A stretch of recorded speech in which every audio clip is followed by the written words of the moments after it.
예수님 생애의 고난주간이 이어지고 있습니다. 오늘은 성전에서 그 내부를 관찰하십니다. 부자를 칭찬한 것이 아니라 가난한 과부의 헌금 드리는 모습을 보시고 그 여자분을 칭찬하십니다. 저들은 그 풍족한 중에 헌금을 넣었거니와 이 과부는 그 가난한 중에 자기가 가지고 있는 생활비 전부를 넣었다 하고 그 여인을 특별히 지칭하여 칭찬하셨습니다. 이거를 보고 들었던 주변의 사람들이 예수님께 자기들도 무엇인가 칭찬을 받을 만한 준비된 마음으로 이런 질문을 한 것이 누가복음 21장 5절로 8절까지입니다. 어떤 사람들이 성전을 가리켜 그 아름다운 돌과 헌물로 꾸민 것을 말하며 예수님, 우리도 헌금을 많이 해서 이 돌을 준비했고 돌을 깎았고 이렇게 많은 성전의 구석구석을 채웠습니다. 우리도 공로가 있습니다. 성전 건축하는데 기여했습니다. 나름대로 칭찬을 기대했습니다. 그런 그들에게 예수님 말씀하십니다. 너희 보는 이것들이 날이 이르면 돌 하나도 돌 위에 남지 않고 다 무너뜨려지리라. 그들이 물어 이르되 선생님이여, 그러면 어느 때에 이런 일이 있겠사오며 이런 일이 일어나려 할 때에 무슨 징조가 있사오리이까? 이르시되 미혹을 받지 않도록 주의하라. 많은 사람이 내 이름으로 와서 이르되 내가 그라하며 때가 가까이 왔다 하겠으나 그들을 따르지 말라. 아멘. 그리고 이 말씀은 예수님 승천하시고 대략 40년 정도 지났을 때 이루어졌습니다. 그들은 과신했습니다. 헤롯 대왕 때 착수되어져서 그 다음 때까지 이어진 약 48년 된 건물 건축 완공이 된 마당에 이렇게 훌륭한 성전은 누가 허물들 수가 없다. 우리나라의 자랑이자 전 세계의 보배가 될 것이다. 그들의 자긍심은 대단했습니다. 하지만 예수님 말씀대로 로마 장군 티투스에 의해서 저 성전이 무너지죠. 그 이유는 단순했습니다. 성전 안팎에 도금되어진 금을 얻기 위해서 로마 군들이 불을 질렀어요. 그리고 금이 다 녹아서 내려옵니다. 그 다음에 돌덩이를 헤쳐버립니다. 땅을 팝니다. 왜? 그 안에 녹아 있는 금돈을 찾기 위해서. 그렇게 해서 예수님 말씀이 이루어졌어요. 지난날 우리는 2000년 동안 교회사를 통해서 세계 역사를 통해서 성경 말씀 안에 준비된 그 징조가 어떻게 우리 안에 성취되었는가 살펴볼 필요가 있습니다. 누가복음 21장 9절 이하에도 난리와 소요의 소문을 들을 때에 두려워하지 말라. 이 일이 먼저 있어야 하되 끝은 곧 되지 아니하리라. 또 이르시되 민족이 민족을 나라가 나라를 대적하여 일어나겠고 곳곳에 큰 지진과 기근과 전염병이 있겠고 또 무서운 일과 할로부터 큰 징조들이 있으리라. 지금 2000년 동안 큰 지진, 기근, 전염병, 나라와 민족 사이 전쟁, 무서운 일 여러 가지 우리가 지금 경험하고 있습니다. 아직 한 가지가 안 됐죠. 그것은 뭐냐면 할로부터 온 징조. 아직 이것은 우리에게 나타나지 않고 있는 현상입니다. 또 너희가 내 이름으로 말미암아 모든 사람에게 미움을 받을 것이나 너희 머리털 하나도 상하지 아니하리라. 너희의 인내로 너희 영혼을 얻으리라. 아멘. 지혜로운 성도는 성경을 약속으로 받는다 그랬습니다. 믿음의 성도는 그 약속을 품고 기도하여 응답받는다고 말씀드렸습니다. 아직 이루어지는 몇 가지만 갖고도 우리가 미래를 준비할 수 있는 지혜로운 성도가 될 수 있다는 뜻입니다. 이 부분을 좀 더 구체적으로 말씀드린다면 누가복음 21장 25절 이하에 다음번에 설명해 주시기를 1월 성신에는 징조가 있겠고 땅에서는 민족들이 바다와 파도의 성난 소리로 인하여 혼란한 중에 곤고하리라. 사람들이 세상에 임할 일을 생각하고 무서워함으로 기절하리니 이는 하늘의 권능들이 흔들리겠습니다. 그때 사람들이 인자가 구름을 타고 능력과 큰 영광으로 오는 것을 보리라. 이런 일이 되기를 시작하거든 일어나 머리를 들라 너희 속량이 가까웠느니라 하시더라. 아멘. 자, 앞으로 될 일 중에 하늘로부터 오는 큰 징조, 바로 지금 설명이 되고 있죠. 1월 성신, 우리가 가지고 있는 태양계의 모든 정보, 천체의 모든 변화가 이제 시작이 됩니다. 그리고 지구도 포함되어진 대혼란이 있을 것입니다. 그 안에 우리가 현상을 바라볼 때 어떤 생각을 하게 될까요? 성경의 말씀대로 드디어 때가 되었구나. 주 예수님 이제 오시는 때가 되었구나. 두 손 딱 벌리고 하늘 바라보며 고개를 들고 외칠 수가 있을 것입니다. 아멘, 마라나타, 주 예수여 오시옵소서. 근데 이 징조를 사전에 모르는 사람들은 어떻게 될까요? 숨어 들어가서 돌덩이에게 외칠 겁니다. 제발 돌들아, 나를 저 심판자 앞에서 가려달라고. 이 장면이 요한계시록 6장 12절 이하에 나와 있습니다. 내가 보니 여섯째 이를 떼실 때에 큰 지진이 나며 해가 검은 털로 짠 상복같이 검어지고 달은 온통 피같이 되며 하늘의 별들이 무화과 나무가 대풍에 흔들려 설익은 열매가 떨어지는 것 같이 땅에 떨어지며 하늘은 두루마리가 말리는 것 같이 떠나가고 각 산과 섬이 제 자리에서 옮겨지매 땅의 임금들과 왕족들과 장군들과 부자들과 강한 자들과 모든 종과 자유인이 굴과 산들의 바위 틈에 숨어 산들과 바위에게 말하되 우리 위에 떨어져 보좌에 앉으신 이의 얼굴에서와 그 어린 양의 진노에서 우리를 가리라. 그들의 진노의 큰 날이 이르렀으니 누가 능히 서리요 하더라. 아멘. 누군가한테 그날은 구원의 날, 예수님 만나는 날이에요. 근데 누군가한테 그날은 바위돌한테 외치는 날이 돼요. 제발 나를 좀 가려달라고. 저 심판자의 얼굴에서 내 얼굴 좀 가려달라고. 이렇게 나눠진 그때가 온다는 것이죠. 이것이 앞으로 있을 미래의 일들이에요. 오늘 우리가 장차 있을 이 일들을 피하고 인자 앞에 서기 위해서 어떤 준비가 필요하겠습니까? 마태복음 24장 3절로 8절은 우리에게 다음과 같은 권면으로 인도하십니다. 예수께서 감람산 위에 앉으셨을 때에 제자들이 조용히 와서 이르되 우리에게 이루소서 어느 때에 이런 일이 있겠사오며 또 주의 임하심과 세상 끝에는 무슨 징조가 있사오리까? 예수께서 대답하여 이르시되 너희가 사람의 미혹을 받지 않도록 주의하라. 많은 사람이 내 이름으로 와서 이르되 나는 그리스도라 하여 많은 사람을 미혹하리라. 난리와 난리의 소문을 듣겠으나 너희는 삼가 두려워하지 말라. 이런 일이 있어야 하되 아직 끝은 아니니라. 민족이 민족을 나라가 나라를 대적하여 일어나겠고 곳곳에 기근과 지진이 있으리니 이 모든 것은 재난의 시작이니라. 아멘. 제자들은 징조란 차원으로 설명을 원합니다. 사인이죠. 시그널입니다. 근데 예수님은 재난이란 단어로 설명하십니다. 그러니까 사람의 관점은 징조를 원하는 것이죠. 이 징조는 우리에게 임하는 신호등 같은 역할이니까 큰 타격이 아니란 말이에요. 예수님은 재난이란 단어로 설명을 이어가세요. 그렇다면 여러분과 저도 이제 예수님의 관점에서 모든 앞으로 될 일들을 재난으로 보고 설명을 시작하겠습니다. 먼저는 이 재난으로 써진 라틴어, 고대 로마어부터 어근을 살펴본다면 별의 불길한 모습이 라틴어로는 재난이라는 뜻입니다. 곧 하늘로부터 비롯된 인간의 통제를 벗어난, 통제가 안 되는 해로운 영향이란 뜻입니다. 과거에 천체학자들이 그런 설명을 붙인 거죠. 하늘로부터 어떤 큰 별똥불이 왔다. 횃불이 내려왔다. 그 징조가 이 땅에 재난이 되었더라. 그때 나온 단어가 재난인데요. 크게 두 가지 의미가 있습니다. 이 재난은 우리 믿는 자들도 포함이 돼요. 그러니까 믿는 자인 나는 하나님에 의해서 이 재난이 없겠지, 내 인생은 재난 없는 아주 형통한 길이 되겠지라는 착각은 버리셔야 돼요. 이 재난은 성경에 나와 있고 있을 거라고 분명히 약속되어 있고 우리는 현실로 만나야 됩니다. 하지만 염려하지 마십시오. 모든 재난은 하나님의 섭리 안에서 주시는 하나님의 통제된 하나님의 징벌이란 뜻입니다. 하나님에 의해서예요. 그러니까 하나님의 자녀들은 안심할 수가 있어요.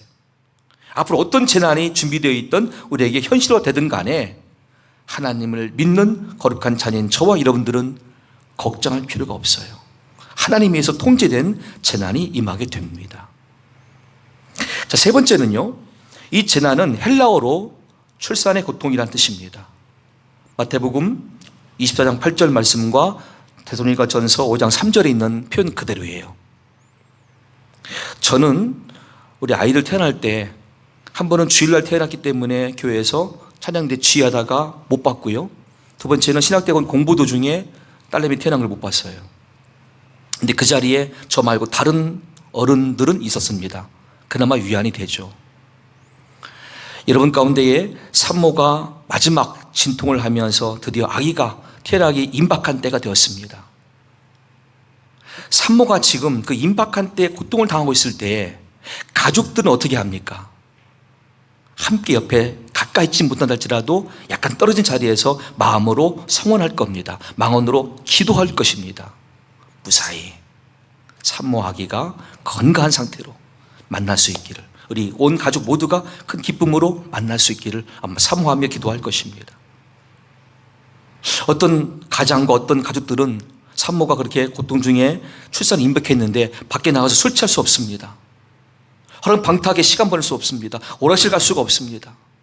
지금 때가 출산 앞둔 임박한 때로 한다면 다 집결합니다.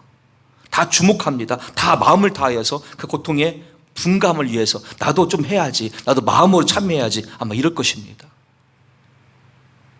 재난이 그런 뜻입니다.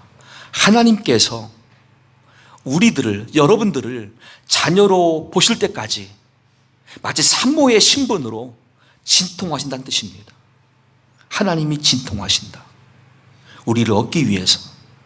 그게 재난이라는 뜻입니다. 이건 헬라어입니다. 마태복음 24장 13절과 14절 말씀에도 그러나 끝까지 견디는 자는 구원을 얻으리라. 이 천국 복음이 모든 민족에게 증언되기 위하여 온 세상에 전파되리니 그제야 끝이 오리라.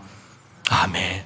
하나님의 뜻과 마음은 전 세상 모든 인류의 구원에 있다 보니까 지난 2000년 동안 계속 이 출산의 진통을 하나님이 하시는 거예요. 지금 우리가 하는 게 아니고 하나님 입장에서 더 참으시면서 더 견디시면서,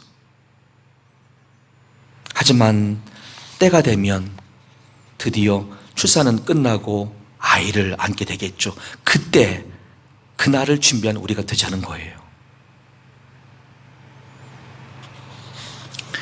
정말 감사할 것은 그 마지막 하늘에로부터 임하는 큰 재난이 오기 직전에 현재의 때는 성경대로 다음같이 고린도후서 6장 2절에 은혜 받을 만한 때고 구원의 날이라고 가르쳐 주셨습니다. 아직은 그렇습니다. 이르시되 내가 은혜 베풀 때에 너에게 듣고 구원의 날에 너를 도왔다 하셨으니 보라 지금은 은혜 받을 만한 때요 보라 지금은 구원의 날이로다. 아멘. 아직은 이런 때가 현재 우리가 만난 현실이라고 말씀하고 있죠. 그러나 이 때를 놓쳐버리면 불신자들에게는 기회가 없어요. 믿는 우리들에게는 영광의 때, 구원의 때, 모든 걸 다 신원받는 때예요. 하나님이 회복시켜주세요. 갚아주시고 풀어주세요. 때문에 그 날이라고 하는 단어를 볼 때에 이 히브리어 용이라고 하는 발음인데요, 두 가지 의미가 있죠. 우리 믿는 자들에게는 모든 것의 회복의 때이며 믿지 않는 자들에게는 심판의 날. 지금은 누구한테나 다 열려져 있는, 공개되어져 있는 은혜 받을 만한 때, 구원의 날이라고 말씀하세요. 데살로니가전서 5장 1절 3절 가운데에도 두 가지 관점으로 말씀을 하시죠. 형제들아 때와 시기에 관하여는 너에게 쓸 것이 없음은 주의 날이 밤에 도둑같이 이를 줄을 너희 자신이 자세히 알기 때문이라. 그러니까 평상시 말씀을 들으면서 성경을 묵상하면서 미래를 준비한 여러분들은 알고 있어요. 대략적인 징조가 연결되어지면서 앞으로 어떤 때에 주님 모시겠다 감지를 미리 하고 있어요. 그것이 비록 밤에 도둑같이 이른다 할지라도 우리 택한 자녀들은 안다는 뜻이에요. 그런데 불신자들이 문제입니다. 그들이 평안하다 안전하다 할 그때에 임신한 여자에게 해산의 고통이 이름과 같이 재난이죠. 멸망이 갑자기 그들에게 이르리니 결코 피하지 못하리라. 아멘. 택한 자녀에게는 징조를 통해서 알려주신 거예요. 때가 가깝다. 이 세대가 지나기 전에 예수님의 재림이 있다. 우리는 알고 기다렸어요. 그러니까 우리 모두는 탈락자가 없어요. 근데 이 불신자들은 몰랐단 말이에요. 아니, 관심이 없었죠. 교회로는 데살로니가전서 5장 4절로 8절입니다. 형제들아, 너희는 어둠에 있지 아니하매 그날이 도둑같이 너희에게 임하지 못하리니. 왜? 우리가 징조로 다 알고 있었으니까. 너희는 다 빛의 아들이요 낮의 아들이라. 우리가 밤이나 어둠에 속하지 아니하나니. 그러므로 우리는 다른 이들과 같이, 다른 불신자들과 같이 자지 말고 오직 깨어 정신을 차릴지라. 자는 자들은 밤에 자고 취하는 자들은 밤에 취하되 우리는 낮에 속하였으니 정신을 차리고 믿음과 사랑에 호심병을 붙이고 구원의 소망에 투구를 쓰자. 아멘. 마지막 결론은 믿음, 소망, 사랑으로 정리를 해주셨어요. 하나님 약속의 말씀을 믿고 재림의 주 예수님을 그리스도로 믿고 오늘도 소망 중에 인내하며 주변과 불신 영혼들에게 사랑을 전하는 내가 되자는 뜻이에요. 이것을 위해서 내가 지금 정신 차리고 깨어있자는 뜻입니다. 술 취하지 말고 방탕하지 말고 시간을 허송세월로 하지 말고 의미와 가치 있는 것이 무엇인지를 분별하면서 살아보자는 뜻입니다. 이제 그런 우리가 이 마지막 때에 보여야 될 두 가지 믿음의 표현을 생각을 해보았습니다. 첫째는 로마서 13장 11절부터 14절 말씀대로 또한 너희가 이 시기를 알거니와 자다가 깰 때가 벌써 되었으니 이는 이제 우리의 구원이 처음 믿을 때보다 가까웠습니다. 밤이 깊고 낮이 가까웠으니 그러므로 우리가 어둠의 일을 벗고 빛의 갑옷을 입자. 낮에와 같이 단정히 행하고 방탕하거나 술 취하지 말며 음란하거나 호색하지 말며 다투거나 시기하지 말고 오직 주 예수 그리스도로 옷 입고 정욕을 위하여 육신의 일을 도모하지 말라. 아멘. 여러분들 마음속에 지금 몇 가지를 읽다 보니까 뜨끔한 부분이 있을 거예요. 그걸 회개하시면 돼요. 내가 지금도 방탕한다. 지금도 술 취한 생활하고 있다. 음란하고 호색을 좋아한다. 남과 다투고 시기한다. 빨리 회개하면서 하나님께 은혜를 구하세요. 나의 성정과 나의 기질과 나쁜 습관들이 다 사라지고 성령 충만한 가운데 극복될 수 있길 기도하세요. 두 번째, 미래를 준비하는 성도들은 기도로 헌신합니다.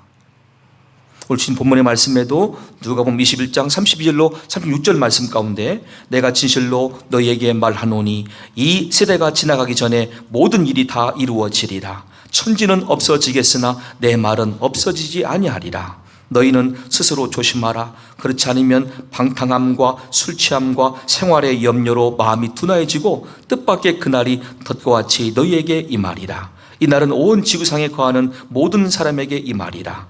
이러므로 너희는 장차올 이 모든 일을 등이 피하고 인자 앞에 서도록 항상 기도하며 깨어있으라 하시니라.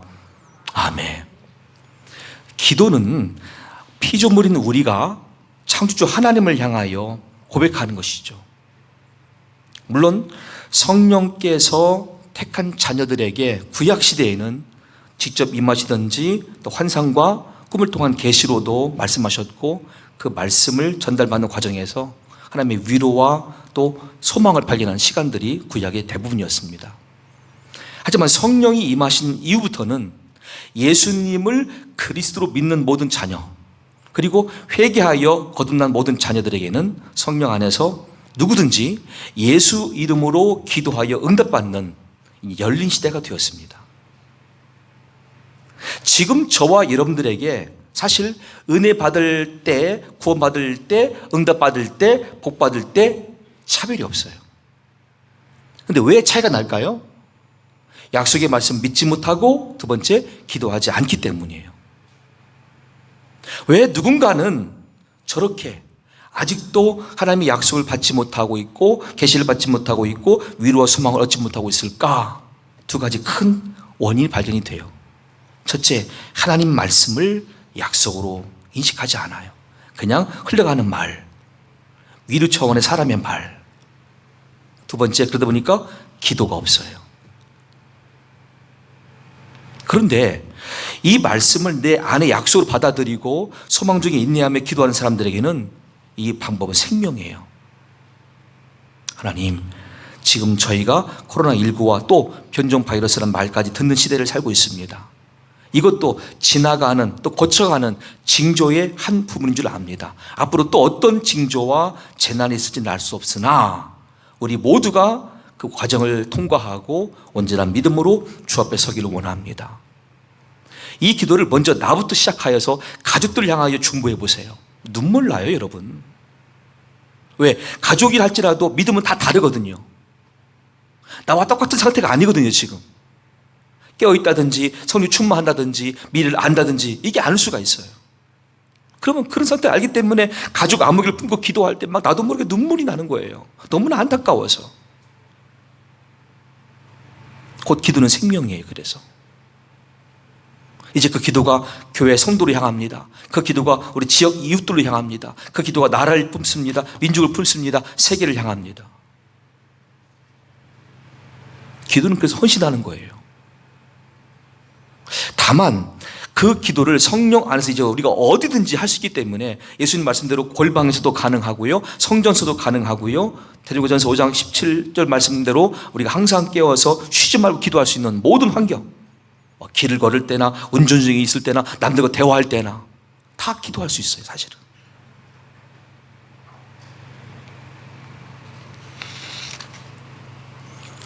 기도하면서 우리에게 주신 사인을 먼저 아시겠습니까? 예레미야 29장 11절로 13절에 이 응답이 벌써 들어와요. 기도하면 처음에는 모든 게 막막했어요. 다 큰 산처럼 보였어요. 넘지 못할 산이었고 나는 절대 불가능하다. 나 안 된다. 나에게는 이런 복이 없을 것이다. 근데 일단 약속의 말씀을 품고 기도 시작해 보니까 하나님으로부터 다음과 같은 응답이 시작되는데 그 응답을 예레미야 29장 11절은 이렇게 말씀하죠. 여호와의 말씀이니라. 너희를 향한 나의 생각을 내가 아나니 평안이요 재앙이 아니니라. 너희에게 미래와 희망을 주는 것이니라. 아멘. 기도를 일단은 시작해 보세요. 시작을 하면 기도하는 도중에 우리 마음속에 이게 긍정으로 바뀌어요. 희망으로 바뀌어요. 소망으로 바뀌어요. 기도하기 전에는 다 불가능해 보였어요. 다 부정적이었어요. 사실은 이게 현실이었으니까. 나는 안 돼. 나는 안 될 거야. 나는 앞으로도 안 될 거야. 근데 기도를 시작하는 가운데 그게 점점 사라져요. 왜? 내 안에 성령께서 나를 향하여 중보하시는 게 느껴지거든요. 성령이 나를 향한 간구가 있거든요. 그러면서 내 마음이 바뀌는 거예요. 성령 안에서. 부정의 생각이, 불가능해 보이던 모습들이 점점 바뀌어요. 미래와 희망으로. 그러니까 기도는 유익한 거예요. 너희가 내게 부르짖으며 내게 와서 기도하면 내가 너희들의 기도를 들을 것이요 너희가 온 마음으로 나를 구하면 나를 찾을 것이요 나를 만나리라. 아멘. 그러니까 기도하셔야죠. 기도하는 장소가, 기도하는 시간이, 그러지 마세요. 이제는 성령 안에서 어디든 다 기도할 수 있는 시공간이 돼요. 골방이든 성전이든 가정이든 남들과 대화할 때든 길을 걸을 때든 운전할 때든 다 기도할 수 있어요. 다만 그 안에 약속의 말씀으로 성경 말씀을 담고 그 말씀을 의지하고 기도하자는 거예요.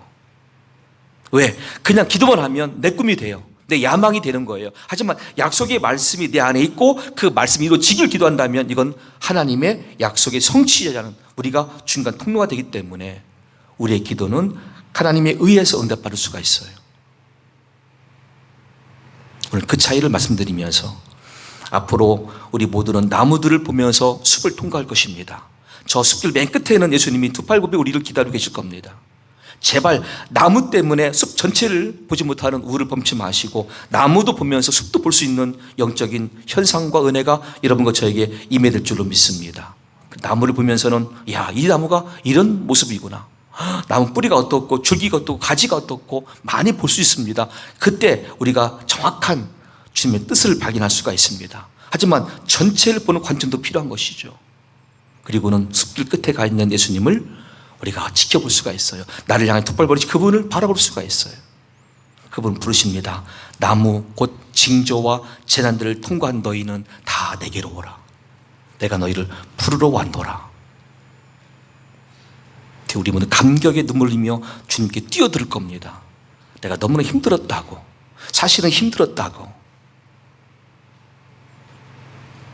그 감격의 자리에 우선은 여러분과 저, 그리고 두고 온 가족 전체와 여러분 특별히 중보하는 그분들, 또 내가 전도하는 대상들 다 포함될 수 있기를 예수님의 이름으로 간절히 축원합니다.